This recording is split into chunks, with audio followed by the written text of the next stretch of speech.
Hello friends, आज हम आप सबके लिए लाए हैं मोदी नॉवल एक्सप्लेनेशन का पार्ट 54।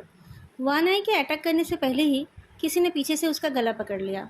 उसने अपनी छुरी पीछे चलाई तो उसकी छुरी पीछे वाले के मोटे हाथ में बंधे एक कवच पर जाकर टकराई। उसी टाइम पीछे वाले आदमी ने उसे बेहोश कर दिया। लोरेंजो बेसमेंट से बाहर आ रहा था। लूजिया ने वानाई को साइड करते हुए कहा, वो मरा नहीं है। फिर उसकी नज़र लू गोशेंग पर पड़ी।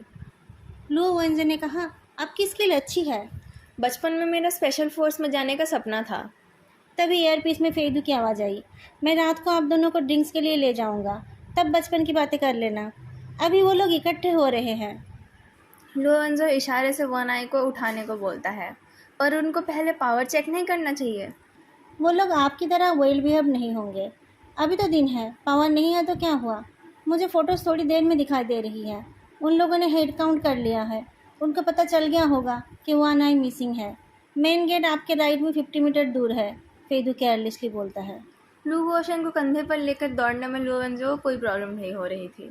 उसके पीछे लूजिया भी उसकी स्पीड में ही चल रहा था। दोनों ने एक लो वॉल के ऊपर से जंप किया। लूजिया कुंफू पांडा जैसा दिख रहा था। उनके निकलते ही कुछ लोग बेसमेंट तक पहुंच गए और उन्हें लोगों संग नहीं दिखा। वो लोग उसे ढूंढने लगे। वन आई को होश आ गया था, पर वो चुपचाप लेटा रहा और धीरे धीरे अपने हाथों को फ्री करने लगा। फिर उसने अपनी स्लीव से एक ब्लेड निकाला और लूजिया के गले पर वार किया। लूजिया को पहले ही समझ आ गया था, तो उसने वन आई को नीचे फेंक दिया। नीचे गिरते ही उसने फिर से अटैक किया, पर लूजिया ने अपने कमर से स्टिक निकालकर उसके हाथ पर मारा। उसने कतराते हुए कहा, तुम पुलिस नहीं हो, फिर कौन हो। किसी ने पीछे से उसे लात मारी। मैं पुलिस हूँ। सर्च करने वाले दो लोग तब तक पहुंच गए थे।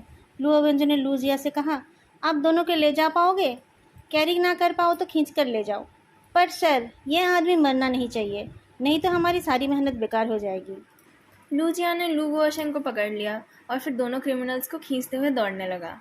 बचपन से ही वो मिलिट्री के बारे में ऑब्सेस्ड था, पर उसके बड़े भाई का कहना था कि सोल्जर्स की लाइफ बहुत मुश्किल होती है। उसने उसे ज़्यादा पढ़ाई करने के लिए कहा। उनके पेरेंट्स बीमारी से मर गए थे। उससे 13 साल बड़े उसके भाई ने ही उसे पाला पोसा था। ट्रक ड्राइवर की जॉब से उसका भाई अच्छा कमा लेता था, पर उसने शादी ना करके अपने भाई को अच्छे स्कूल में भेजने का सोचा था, ताकि उसे अच्छी ज़िंदगी मिले। पर छोटे भाई को उसकी बातें समझ नहीं आती थी। पढ़ाई में उसका ध्यान नहीं था। एक ऑर्डिनरी यूनिवर्सिटी में एडमिशन लेकर वो दिन भर एक बॉक्सिंग हॉल में प्रैक्टिस करता रहता था।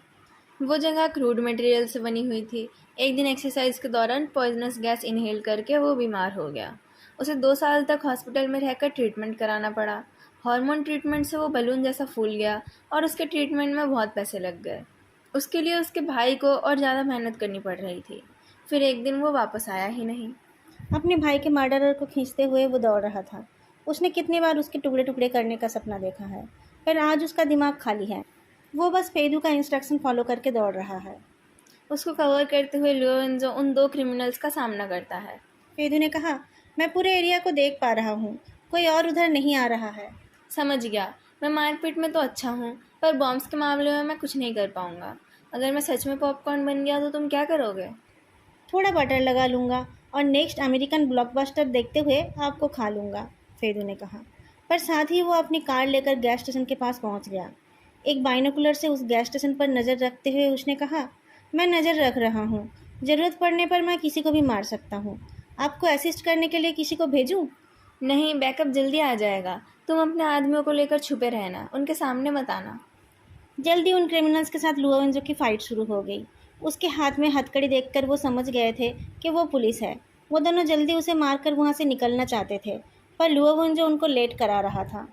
लोरेंजो की बात को इग्नोर करके फेदू उसके लिए असिस्टेंट भेज रहा था, पर तभी कुछ सुनकर वो चौंक गया। क्या हुआ? उसने पूछा। कोई साइलेंसर लगाकर गोली चला रहा है। बोलते बोलते लुओवेंजो को उसके पीछे व्हीजिंग साउंड सुनाई दी। वो रोल होकर एक मिट्टी के रेड़े के पीछे छुप गया और उस रेड़े से एक एक्स हेड को ब्लॉक किया। फेदू ने अपने लोगों से कहा, जल्दी करो। लू गोशेंग को छोड़कर कोई और जिए या मरे कोई परवाह नहीं। फेदू नहीं, लुओवेंजो गाली देता है। तभी लूजिया ने हाँफते हुए कहा, प्रेसिडेंट फे, कोई आ रहा है। वो लोग बहुत चुपचाप बैक गेट से आए थे। ड्रोन से हर जगह पर नज़र नहीं रखी जा सकती थी और उसकी वीडियोस देर से आ रही थी। लूजिया को जब पता चला तब तक उसके पास छुपने का टाइम नहीं था। वो बिल्कुल उनके सामने था और उन लोगों ने उसकी तरफ गन से निशाना लगा लिया था। दोनों क्रिमिनल्स को छोड़कर लुजिया ने आर्म्ड पुलिस के सामने अपने दोनों हाथ ऊपर कर दिए। मैंने ही रिपोर्ट किया था।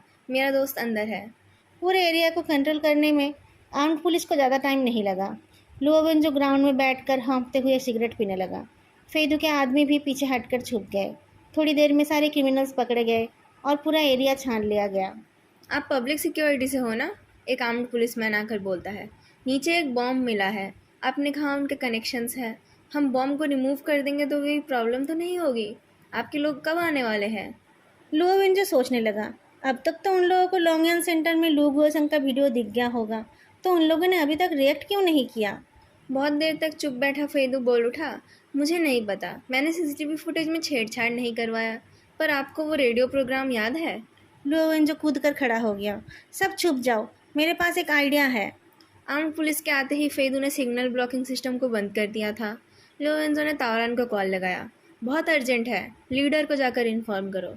पुलिस को खबर मिलते ही वान आई के फ़ोन पर रिंग होने लगा। उसको होश में लाकर उसे वो कॉल रिसीव और एक कॉल करने को मजबूर किया गया। बॉम्ब के ब्लास्ट होते ही सिपडॉग को भी पकड़ लिया गया। सिटी ब्यूरो के अंदर कोई मोल है, ये बात भी साबित हो गई। लोरेंजो शीप डॉग को पकड़कर सब बुरे वालों के सामने आकर मुस्कुराता है। बेयुआन के लॉन्गयन सेंटर में पोर्नोग्राफी एरेडिकेशन डिपार्टमेंट वालों ने कुछ लोगों को रोक कर रखा है। वो लोग शायद इस केस से जुड़े हुए हैं। क्या आप लोग उन लोगों को डील करने में मेरी मदद कर पाएंगे? सिटी ब्यूरो से वो इकोलॉजिकल पार्क थोड़ा दूर था। फेस्टिवल से पहले वाली वीकेंड पर मार्केट में लोगों की भीड़ थी। तावरन पहले से ही बहुत बेचैन था। एक्सप्लोजन की खबर मिलने पर वो पागल होने वाला था। उसके दिमाग में बहुत सारे सवाल थे और साथ में बहुत सारी वरीज। क्रिमिनल्स के अरेस्ट होने की खबर से सिर्फ वो ही नहीं, बाकी सब भी पजल्ड हो गए। लोवेंजो अपने लिए और जियाओ हायांग के लिए ड्राफ्ट पेपर ले आया था, पर उसे पता चला कि लैंगचाओ को भी सेल्फ एक्सप्लेनेशन लिखना पड़ेगा। उसके मेंस वॉशरूम के अंदर जाने से बहुत मेल ऑफिसर्स नाखुश थे। टेक्नीशियंस को भी ड्यूटी में बुलाया गया और वो लोग ठंड में कांपते हुए सीसीटीवी फुटेज को रिस्टोर करने लगे।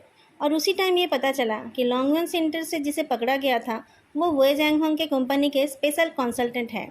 उसे साल में 7 फिगर में सैलरी मिलती है, पर उसका कोई जॉब डिस्क्रिप्शन नहीं है। उस आदमी को, वे जैंगहोंग और उसके बेटे को, साथ में उनके कंपनी के मैनेजमेंट वालों को, बिहाइव के लीगल रिप्रेजेंटेटिव और सीनियर मैनेजमेंट को और भी कई लोगों के साथ अरेस्ट किया गया। आर्म्ड पुलिस के इन्वॉल्व होने की वजह से हर जगह पर ये सब खबर फैल गई। सिटी बुरो वाले डिसाइड ही नहीं कर पा रहे थे कि वो मीडिया को कितना बताएंगे। फेंगबिन ने कभी सोचा भी नहीं था कि उसका एक डिसीजन इतना बड़ा तूफान लेकर आएगा। लोवेंजे के चेहरे पर जो चोट थी वो थोड़ी सी ठीक हो रही थी, पर लैंगचा उसे उस बात को लेकर छेड़े जा रही थी। लोवेंजे इरिटेट होकर उसे जाने के लिए बोलता है, पर लैंगचा उसके कान के पास आकर बोलती है, मैं रूम 203 में इंटरोगेशन कर रही थी जहाँ से खबर लीक हुई, पर उस टाइम ऑब्जर्वेशन रूम में कोई नहीं था। मैंने चेक किया तो मुझे पता चला कि उस रूम के इंस्टॉलेशंस 2 साल पहले बदले गए थे। उसी टाइम 206 और लिटिल कॉन्फ्रेंस रूम का इंस्टॉलेशंस भी बदला गया था। लैंगचाओ मुस्कुरा कर देखती है, पर उसकी आंखों में पैनिक साफ दिखाई दे रहा था। अगर वो लोग अपने घर में ही सेफ नहीं हैं, तो वो लोग कहाँ जाएंगे? तुम्हें ये सब चिंता करने की ज़रूरत नहीं है। अगर आसमान भी घिरता है तब भी तुम्हारा ये इम्पीरियल फादर उसे पकड़ लेगा। चलो तुम्हें लू गुओसेंग से मिलाता हूँ। अगर उसके आंखें क्रूकेड नहीं होते तो लू वोशेंग अच्छा ही दिखता। उसका फिगर भी अच्छा है। वो दूसरे क्रिमिनल्स की तरह नहीं है। क्लर्क के मुंह से लुओंजो का नाम सुनकर उसने भी उसे कैप्टन लू कहा। आपने ही मुझे रेस्क्यू किया ना? Thank you. मैंने तुम्हें अरेस्ट किया है, लोरेंजो ने कहा। फिर उसने उसके और उसके भाई की डिटेल्स बताया और पूछा कि क्या उसी ने 15 साल पहले नेशनल रोड 327 पर 3 ट्रक ड्राइवर्स को मारा था। लू वोशेंग ने कहा, हाँ वो सब मैंने ही किया था। फिर उसने डिटेल में बताया कि कैसे वो पहले एक छोटा जानवर और फिर एक लड़की को भेजकर ट्रक वालों को रोकते थे। उनको मारते क्यों थे? पैसों के लिए। मेरा भाई लेजी था, कोई काम नहीं करता था। फिर उसे उस लड़की से प्यार हो गया और वो पैसों के लिए रोता रहा। मुझे एक ट्रक ड्राइवर पर गुस्सा था। मैंने भाई को बताया कि उनके पास पैसे होते हैं। शुरू में हमें मारने का एक्सपीरियंस नहीं था। फिर मैंने पता किया कि कैसे मारने से कोई जल्दी मरता है और दूसरे वाले को जल्दी मार पाए। और तीसरे वाले को? मुझे इतनी पुरानी बातें याद नहीं है। तुमने उसके टुकड़े टुकड़े कर दिए थे और उसके आंखें भी निकाल दिए थे, पर कुछ याद नहीं है? मुझे याद आया, उसके पास बस 100-200 युआन थे। मुझे गुस्सा आ गया। भाई ने कहीं सुना था कि आंखें मिरर बन जाते हैं, इसलिए उसने उन्हें उखाड़ दिया। पर तुम्हारा भाई तो बोल रहा था कि उसके पास हज़ारों में पैसे थे। वो तुम लोगों के सामने भीख मांग रहा था कि वो पैसे किसी के ट्रीटमेंट के लिए था। तुम्हारा भाई पैसे लेकर उसे छोड़ देना चाहता था, पर तुम नहीं माने। तुम दोनों भाई की कहानियाँ अलग अलग क्यों हैं? ऑब्जर्वेशन रूम में किसी ने कहा, ये सब पुरानी बातें क्यों पूछी जा रही है? फेंग बिन के बारे में और उस जगह के बारे में पूछना चाहिए ना। सब ने उसे चुप करा दिया और डायरेक्टर लू की तरफ इशारा किया। कैप्टन लुओ, आपको ये नहीं जानना है कि मुझे उस लड़के को मारकर कितने पैसे मिले? मुझे कोई जल्दी नहीं है और मुझे पता है कि तुम्हें कोई पैसे नहीं मिले।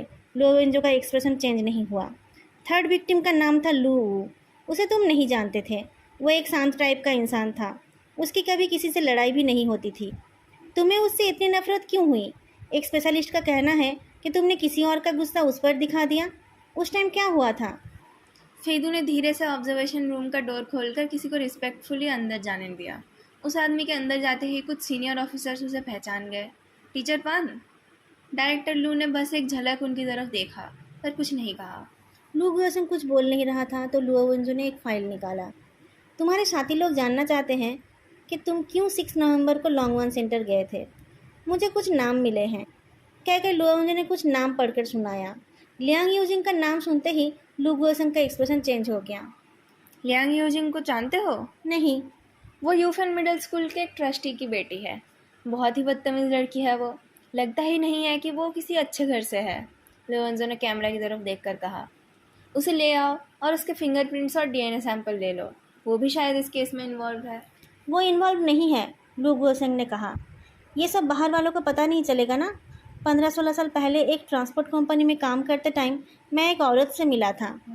लू गोशिंग ने बताया कि उस ट्रांसपोर्ट कंपनी के बूढ़े बॉस लियांग झीक्सिंग की एक यंग वाइफ थी। वो औरत अपने हस्बैंड से खुश नहीं थी। उसने लू गोशिंग के साथ रिश्ता बना लिया था, पर 2-3 महीनों में ही किसी ट्रक ड्राइवर को ये बात पता चल गई, तो वो उन्हें ब्लैकमेल करने लगा। लू गोशिंग उसे मार देना चाहता था, पर वो औरत बदनाम नहीं होना चाहती थी। उसने पैसे देकर उस आदमी का मुंह बंद करा दिया और लू गोशिंग को पैसे देकर कुछ दिन दूर रहने के लिए कहा। वो बिना पैसे लेकर ही चला गया, क्योंकि उस औरत ने बताया था कि उसके पेट में उसका बच्चा है। तावरन ने एक कॉलीग को लू गुआसम के साथ लियांग यूजिंग का डीएनए मैच करने के लिए कहा। लोवेंजो के सवाल से लू गोशिंग फिर से बोलने लगा। 2 बार रॉबरी और मर्डर करके वो बोल्ड हो गया था। उसने उस ब्लैकमेलर को कॉल करके मर्डर की धमकी दी। कुछ दिन बाद उसे कुछ फ़ोटोज़ मिले, जिसमें एक ट्रे में एक फीटस को टुकड़े टुकड़े करके रखा गया था। लुओवेंजो ने एक गहरी सांस छोड़ी। इसलिए तुमने उस थर्ड विक्टिम की बॉडी के टुकड़े टुकड़े कर दिए? हाँ, मुझे बाद में लगा कि मैंने फालतू में ही उस आदमी के साथ वैसा किया, पर उसको तो मरना ही था। फेदू ने बाहर की तरफ देखा। लूजिया बाहर खड़ा है। ऐसे सच को जानकर किसे क्या फ़ायदा होगा? उधर लू गोशेंग बोल रहा था, जब पुलिस उनके घर आई थी तब वो उस औरत को मारने गया हुआ था, पर वो औरत तो एक बड़ा सा पेट लेकर खुशी खुशी हॉस्पिटल से निकल कर आ रही थी। उसका बच्चा जिंदा है, ये जानकर वो एक होटल में जाकर रुका। होटल वालों ने उसे पहचान कर पुलिस को बुला लिया था, पर पुलिस के आने से पहले वो शीप डॉग अपनी टीम के साथ आ गया था। वो उस टाइम लोअर में जाकर रहने लगा। जिस दिन उसकी बेटी पैदा हुई वो उसे देखने गया था। वापस आकर वो ड्रिंक कर रहा था, पर वहाँ कुछ हंगामा हुआ और किसी की मौत हो गई। उस जगह पर गलती से उसका फिंगरप्रिंट रह गया। एक पुलिस ऑफिसर को उसी वजह से लोअर का पता चल गया। लू वोशेंग ने गर्दन हिलाई, पर उन लोगों ने बहुत सफाई से उस जगह को उस पुलिस ऑफिसर के साथ जला दिया। हम सब उस टाइम बच गए। लुओवेंजो अपना सिगरेट का पैकेट खोलकर रियलाइज़ करता है कि उसने अपना लास्ट सिगरेट लू गोशन को दे दिया है। सबकी नज़र उसके ऊपर है और वह अपने हाथों से एक सड़ा हुआ कॉफिन खोद कर निकाल रहा है। थोड़ा ठंडा पानी पीकर वह अपने आप को थोड़ा शांत करता है। तुम लोगों ने खुद लोअर को जला दिया था और एक पुलिस ऑफिसर को ब्लेम कर दिया था। क्या नाम था उस पुलिस ऑफिसर का? कब हुआ था ये? 14-15 साल पहले की बात है। पुलिस ऑफिसर का नाम मुझे कैसे पता होगा? लोवेंस कैमरा की तरफ देखता है और फिर धीरे से उस पुराने कॉफिन को खोलता है। 14 साल पहले सिटी बुरो में गुजाओ नाम के एक पुलिस ऑफिसर थे, जो 327 केस के रिस्पॉन्सिबिलिटी में थे। तुम्हें ना पकड़ पाने की वजह से उन्हें चैन नहीं मिल रहा था। एक दिन तुम्हारे फिंगरप्रिंट मिलने पर उनकी नज़र लोरे पर पड़ी। ऑब्जर्वेशन रूम में कैओस शुरू हो गया। सब सवाल पूछने लगे, पर डायरेक्टर लू स्टैचू बने रहे। लोवेंजो ने कहा, पर उनके हाथ कुछ नहीं लगा। लोअर के आग में वो जलकर मर गए। उनके ऊपर मर्डर, एक्सटॉर्शन और रिश्वत लेने का आरोप लग गया। यह इतना बड़ा स्कैंडल बन गया कि इसे कवर कर दिया गया। कैसे किया तुम लोगों ने ऐसा? मैं बहुत छोटा आदमी हूँ, मुझे ये सब कैसे पता होगा? अगर वो पुलिस ऑफिसर ना मरता तो हम कैसे बचते? जब हाईयांग एक कोने में था, उसे लग रहा था जैसे कि उसके ऊपर किसी ने गर्म पानी डाल दिया हो। थोड़ी देर में उसने रियलाइज़ किया कि फेदू ने उसे कोने में दबाकर उसके मुंह को पकड़ रखा है। ऑब्जर्वेशन रूम में सब लुओवेंजो की बातों से परेशान थे। किसी ने उन दोनों पर ध्यान नहीं दिया। वो रोना चाहता था, पर वो जानता था कि वो ठीक टाइम नहीं है। फेदू ने एक सील की तरह उसके सोल को लॉक करके रखा था। उसे फेदू से नफरत हो रही थी, पर फेदू की आंखें शांत थी। फेदू ने साइलेंटली कहा, सह लो। लुओवेंजो ने कहा, वो ड्राइवर सुनजिंग कह रहा था कि तुम उसके कार से इधर उधर जाते थे। हाँ, शुरू में वो मुझसे डरता था, पर वो भी एक बाप है और मैं भी। हम बच्चों के बारे में बात किया करते थे। उसे पैसों की ज़रूरत थी, मैं उसे पैसे देता था और वो मुझे लेकर जाता था। मैं अपनी बेटी को देखने गया था, उसे देखकर ही मैं वापस आ गया। तुम्हें पैसे कहाँ से मिलते हैं? लू गुओसेंग को बीहेव से मंथली सैलरी मिलती है, जो लुओविंजो की सैलरी की जैसी ही है। वो और उसके जैसे कुछ और लोग हैं जो अर्जेंट बिजनेस संभालते हैं। बिहाइव के मेन मनी मेकर वही लोग हैं। उनके लिए दो टाइप के काम आते हैं, एक लाइव असाइनमेंट और दूसरा डेथ असाइनमेंट। डेथ असाइनमेंट एक सुसाइड मिशन होता है, जैसे कि कार एक्सीडेंट्स। दोनों एक दूसरे को नहीं जानते हैं और दोनों ही मर जाते हैं, तो उसे रोड एक्सीडेंट समझा जाता है। लाइव असाइनमेंट उनको मिलता है जिसको लोग जानते हैं। 327 केस के बारे में सब जानते हैं। इस काम में क्रिमिनल्स को अपना चेहरा दिखाना होता है, ताकि पुलिस को लगे कि वो एक क्रिमिनल का काम है और काम कराने वाले पर कोई शक ना हो। ये काम बहुत प्लानिंग के साथ किया जाता है। प्लानिंग करने के लिए स्पेशलाइज्ड लोग हैं। कस्टमर्स के साथ उन क्रिमिनल्स का कोई डायरेक्ट कनेक्शन नहीं होता है, इसलिए उनको उनके बारे में पता नहीं होता है। लुओवेंजो बोलता है, जिस दिन फेंगबिन मारा गया था उस दिन तुम्हारा चेहरा देखा गया था और तुम्हारा फिंगरप्रिंट भी मिला था। इस बारे में तुम्हारा क्या कहना है? मैंने ही उसे मारा था। तुम उसे जानते थे? नहीं। तो किसके कहने पर तुमने वो काम किया? अब छुपाने का तो कोई फ़ायदा नहीं है। वो एवेंचन नाम का एक लड़का है, बिहाइव में उसकी फैमिली का शेयर है। उसने मुझे बिहाइव में देखकर पहचान लिया था। उसने मुझे रोककर कहा कि वो मुझे जानता है। उसे पता चल गया था कि मैं उसके एक स्कूलमेट का पीछा कर रहा था। वेइवेंचुआन ने कुछ फोटोग्राफ्स और वीडियोस दिखाकर उसे ब्लैकमेल किया। फिर वो लू गुओशेंग से उसके मर्डर करने के एक्सपीरियंस के बारे में पूछा करता था। एक दिन उसने एक पैटर्निटी टेस्ट रिपोर्ट लाकर कहा कि उसे पता चल गया है कि लियांग यूजिंग लू गुओशेंग की बेटी है। उसने कहा कि अगर वो एक काम कर देता है तो वो उसे उसकी बेटी से मिलाएगा। वही वो अंचन के पास बिहाइव का ब्लैक कार्ड था। ब्लैक कार्ड सिर्फ ट्रू कस्टमर्स के पास ही होते हैं। ब्लैक कार्ड दिखाकर कोई काम कराना चाहता है तो प्लानर उसके लिए प्लान करता है और काम करने वाले को अच्छी रकम मिलती है। प्लानर ने उसे कहा था कि जिस लड़की के पास वो ट्रैकर है वो उनके टीम की है, पर लू गुओसंग को उस पर भरोसा नहीं हुआ, इसलिए उसने उससे ट्रैकर को छीन लिया था। प्लानर का सीरियल नंबर A13 है, पर उसका नाम लू गुओशेंग को नहीं पता था। उस प्लानर ने उससे कहा था कि काम खत्म होने पर उसे कहीं और भेजा जाएगा, इसलिए वो पहले ही अपनी बेटी को देख लेना चाहता था। वे वेंचुआन ने उनकी मीटिंग्स के सारे वीडियोस पहले ही डिलीट कर दिए थे और मेन डोर पर लू गुओशेंग खुद सावधान था। तो फिर पुलिस को कैसे पता चला? लुओवेंजो का एक्सप्रेशन चेंज नहीं हुआ, पर वो समझ नहीं पा रहा था कि अगर वीडियो डिलीट कर दिया गया था तो फेडू के आदमी को वो वीडियो कैसे मिला, और फिर बाद में भी वो वीडियो गायब थे। क्या उन्हें एक बार डिलीट करके फिर से रिस्टोर किया गया था और बाद में फिर से डिलीट किया गया था? लुओवेंजो को उठते देख लू गुओशेंग ने अपनी मौत से पहले अपनी बेटी को अपने बारे में बता देने की रिक्वेस्ट करी। साल खत्म होने वाला था और सब छुट्टी के मूड में थे। वही जैंगहंग और उसके बेटे के मर्डरर हायर करके किसी को मारने की खबर सबको मिल गई थी। लुओवेंजो लगातार 4 दिन 4 रात से काम कर रहा था। वो एक ग्रेट को दौड़कर बस सोया ही था कि तावरान ने उसे जगा दिया। तावरान ने बताया कि A13 नाम का कोई वहाँ पर है ही नहीं। वेई वेंचुआन का कहना है कि उसने अपने डैड का कार्ड चुराया था। उसे लगा था कि A13 को पता चल जाएगा, पर A13 ने उसका काम कर दिया था। उससे भी स्ट्रेंज बात यह है कि कुछ साल पहले जब वो एक ऑनलाइन फोरम में लोगों को मारने के टॉपिक पर बात कर रहा था, तब उसे एक दोस्त मिला था जिसका हैंडल था गो आस्क शातो। स्कूल में उसने जो सिस्टम चालू किया था उसका आइडिया उसे कुछ बुक से मिले थे, पर गो आस्क सेटअप ने ही उसकी इसमें सबसे ज़्यादा मदद की थी। उसी ने उसे 327 केस के बारे में और लू गुओशेंग कहाँ है ये बताया था। उस इंसान के IP एड्रेस से उसका लोकेशन पता करके पता चला कि वो वहाँ से भाग गया है। लॉन्गवन सेंटर के सिक्योरिटी कैमरा रूम में जो मिडिल एज्ड आदमी काम करता था वो भी गायब है। पिछले 5 साल से किसी को पता नहीं चला था कि उसकी आईडी फेक है। लोरेंजो दुखी होकर बोलता है, जाओ तुम्हारे पास कोई गुड न्यूज़ नहीं है। है, ताओरन ने कहा। लियांग यूजिंग और लू गुएसेंग के बीच कोई ब्लड रिलेशन नहीं है। वही वेनचुआन झूठा रिपोर्ट दिखाकर उससे काम करा लेना चाहता था और A13 ने उससे प्रॉमिस किया था कि फेंगमिन के मर्डर के बाद लू गुएसेंग एक नेचुरल डेथ से मारा जाएगा और पुलिस केस को ख़त्म कर देगी। हम लॉटरी कर रहे हैं कि कौन लू गुएसेंग को ये सब बताएगा। तुम ट्राई करोगे? अरे जियाओ हायांग को जाने दो ना। सेकेंड गुड न्यूज़ ये है कि हमारे लीडर्स हायर अप से मीटिंग करने गए थे। न्यू ईयर के बाद गुजाओ के केस को रीओपन किया जाएगा। तावरन खुश होकर बोलता है। अब तुम जल्दी घर जाओ। थर्ड गुड न्यूज़ ये है कि तुम्हारा वो बाहर तुम्हारा इंतज़ार कर रहा है। मेरे जैसे बैचलर तुम दोनों को देखना भी नहीं चाहता है। इतने सालों से तुम दोनों मुझे लेकर झगड़ रहे थे, पर पलक झपकते ही तुम दोनों एक कैसे हो गए पता नहीं। अब जल्दी से उसे लेकर निकलो यहाँ से। लोरेंजो जैसे अचानक जिंदा हो गया। वो उठकर ताओरन से मारपीट करने लगा। ताओरन ने कहा, ये कोट छोड़कर जाओ, ये यहीं का है। कोट को लेकर छीना झपटी के बीच ताओरन ने लुओवेंजो के कान में कुछ ऐसा कहा कि लुओवेंजो फ्रीज हो गया। ताओरन उससे कोट लेकर भागते हुए कहता है, हैप्पी न्यू ईयर। सिटी बुरो के पास जो ओल्ड कमर्शियल बिल्डिंग है, वहाँ पर हर तरह के बिजनेस है और वहाँ बहुत भीड़ भी लगी रहती है। सिटी बुरो के ऑपोजिट में एक पार्किंग लॉट है, यहाँ पर हर तरीके के फूड स्टॉल है। उन फूड स्टॉल के पास एक लग्जरी स्पोर्ट्स कार पार्क किया हुआ है।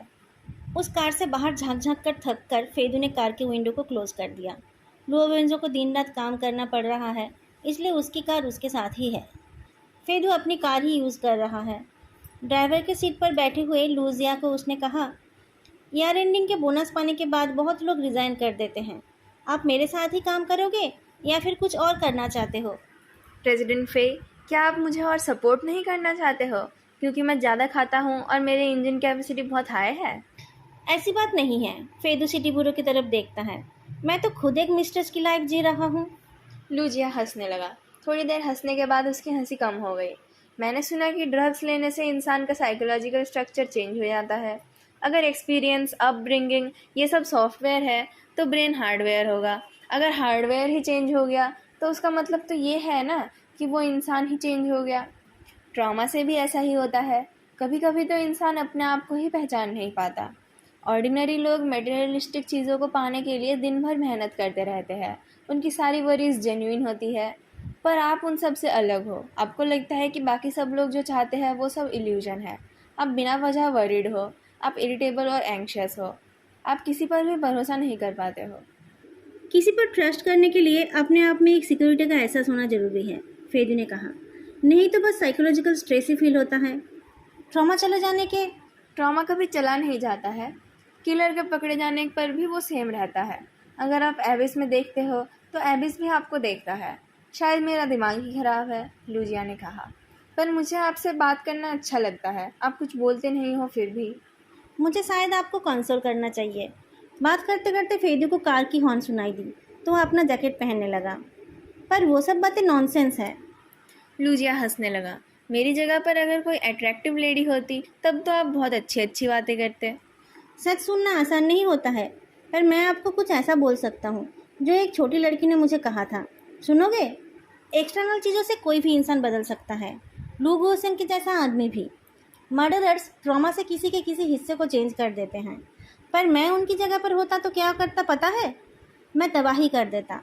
मैं एबिस की तरफ देखने वाला इंसान नहीं हूँ, मैं खुद ही एबिस हूँ। फेदू एक ब्लाडी स्माइल देता है। पर तभी फिर से हॉर्न की आवाज़ सुनाई देती है। फेदू गर्दन हिलाकर कार से बाहर जाता है। इतनी जल्दी क्या है? मेरे पास पार्किंग नहीं है। आप इस कार को ले जाओ और जितना मर्जी चला लो। Happy new year. फेदू सीधा जाकर पास खड़ी कार का डोर खोलता है तो लुओवेंजो निकल कर लूजिया की तरफ हाथ हिलाते हुए पैसेंजर सीट पर जाकर बैठता है। फेदू उसे लेकर निकल जाता है। लोवेंजो इससे पहले भी बहुत बार बिना घर गए बहुत दिनों तक ड्यूटी रूम में रह गया है। उसे बस किसी को उसके कैट को खाना देने के लिए बोलना पड़ता है, पर इस बार उसे लग रहा है पता नहीं वो कितने सालों से ड्यूटी रूम में ही रह गया था। फर्स्ट टाइम हॉर्न मारने पर ही उसने देखा था कि फेदू ने जैकेट पहनना शुरू कर दिया, पर पता नहीं वो क्या इंपॉर्टेंट बातें किए जा रहा था। मजबूर होकर उसे दोबारा हॉर्न मारना पड़ा।